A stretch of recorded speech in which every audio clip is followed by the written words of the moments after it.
Everything began in the beginning of 2021. One American cybersecurity researcher, who would later be known only as P4X, found himself the target of a state-sponsored hacking campaign that was carried out by none other than North Korea. It wasn't some massive data breach or a theft that made headlines. Rather, it was covert, unnoticed and intensely personal. He was contacted by a North Korean hacker who masqueraded as a fellow researcher and offered him a tool that appeared to be completely harmless. It was executed in a virtual machine by P4X, as is the case with the majority of researchers working within their community. As far as he was concerned, nothing had taken place. A coordinated North Korean operation was targeting Western security researchers with backdoor tools and malicious zero-day exploits, according to the cybersecurity team at Google, which disclosed this information the very next day. The file that P4X had received was examined by him. His stomach dropped. One of them was the target. Attempts had been made by North Korea to compromise him. A hostile government had baited him and almost succeeded in breaking through his defences. The weeks went by. Months followed after that. Nobody from the authorities followed up on the situation. With no safeguards, there is no retaliation. The Federal Bureau of Investigation had made a brief attempt to contact him, but all they had to offer was a simple thank you for your time and a pat on the back.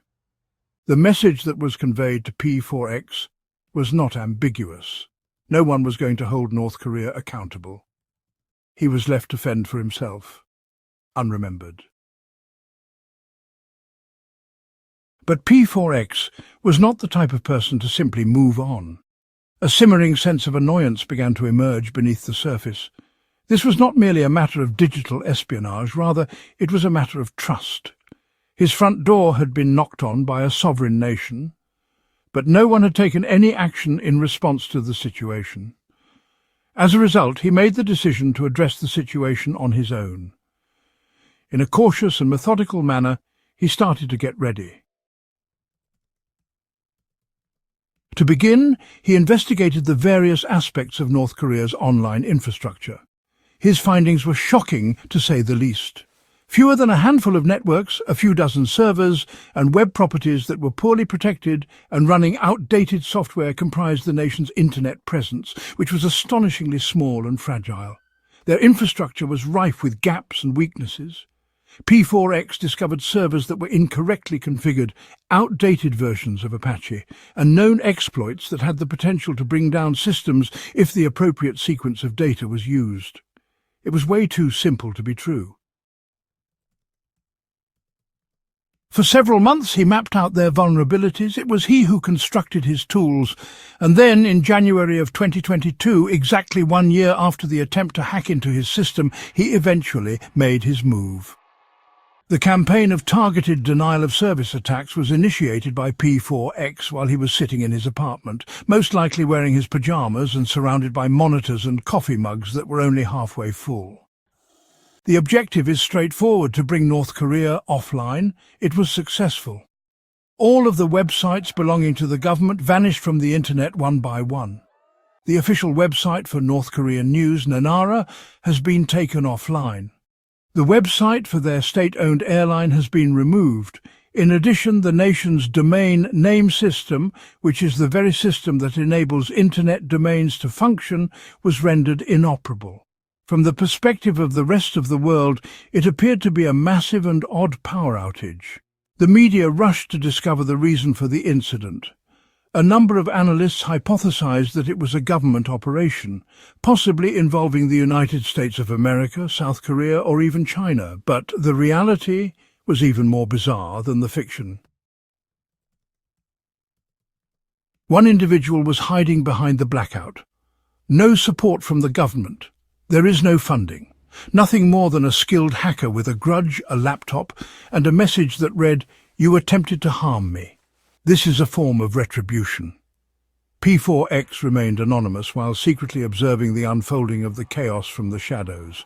The news articles were read by him. The irony caused him to smile. Nobody had any idea what was going on. A single person had just succeeded in silencing North Korea. a regime that took great pride in asserting its authority over its people.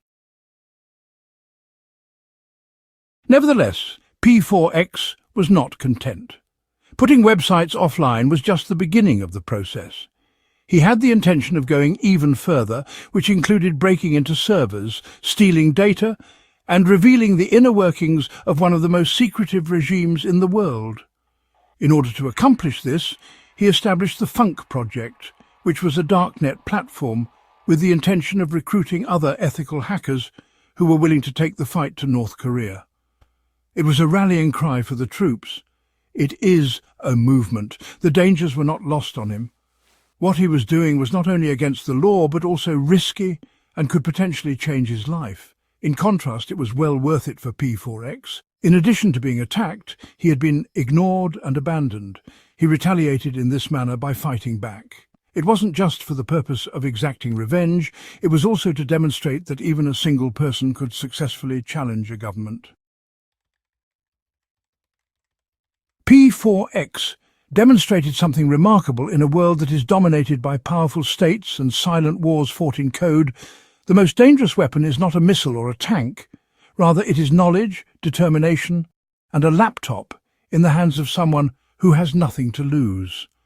In spite of this, questions started to arise not in Pyongyang but rather in the cyber halls of the West as the digital dust began to settle and North Korea gradually brought its online systems back to life. What had taken place was something that intelligence agencies, threat analysts and cybersecurity experts were unable to completely ignore. A complete and total disruption of the online infrastructure of a sovereign nation carried out without leaving any trace, without making a claim, and without providing any prior warning. In addition to being surgical and precise, it was eerily quiet. The news headlines attempted to make sense of everything that was going on, and P4X watched from the shadows. The truth was unknown to everyone, which was that the entire operation had originated from a single apartment located somewhere in the United States, and that it had been carried out by a man who had once merely desired justice. Still, he did not appear to be celebrating, due to the fact that victory in the realm of cyber warfare is never a clean victory. Ultimately, the game is never over. As a result of the attack, P4X was aware that there was no turning back. A line that very few people are willing to cross had been crossed by him. What about North Korea? They were aware of it as well. It was behind closed doors that their cyber units were frantically trying to figure out what had occurred. The level of security was increased. There was a strengthening of the networks. Rather than being humiliated by a government, the regime was ashamed of itself by an individual. That, without a doubt, was the most upsetting insult of them all. But P4X was not yet finished. It was at this point that his darknet initiative, the Funk Project, began to gain traction. Hackers from all over the world started becoming involved, as it was whispered in underground forums and discussed in chat rooms that were kept, really quiet, while others were idealists. The vigilantes included some. Some individuals were merely curious. They did not intend to destroy the infrastructure of North Korea. Rather, they began scanning it together in order to expose it. There was an appearance of leaks, documents that are internal, email addresses are provided, the configurations of the server. As time went on, the cracks in the wall became more noticeable.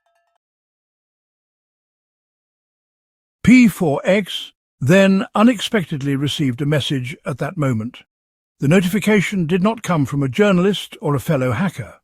A North Korean defector was the source of the message. This individual had managed to flee the regime and had discovered evidence of his work in some way. You reminded them that they are not untouchable, was the straightforward message in question. The impact of that single sentence was greater than that of any scandal he had ever written. Suddenly he had the realization that this wasn't just about exacting revenge on the other party. Fear had been instilled in a regime that was built on control as a result of his actions, which were loud, chaotic and illegal, as well as possibly in some peculiar way had provided those who were enslaved by its rule with a sense of hope. In spite of this, the pressure was increasing. The eyes of the government started to shift their focus. He was able to sense the weight of surveillance, as well as the questions that were being asked in silence behind the walls of the agency. At what point did they finally locate him? How much longer will it be before they see him as a threat as well? Because of this, P4X started to pull back. The reason is not fear, but rather strategy. Parts of the Funk project were dismantled by Mr. Funk. Traces were removed by him. Everything was encrypted by him. He left in the same stealthy manner that he had when he had arrived. Up until this very day, his true identity has remained a mystery. There were no arrests made. There are no leaks. No sightings have been confirmed. Nothing more than a hushed utterance in the digital ether, a ghost in the machine. However, his message continues to linger.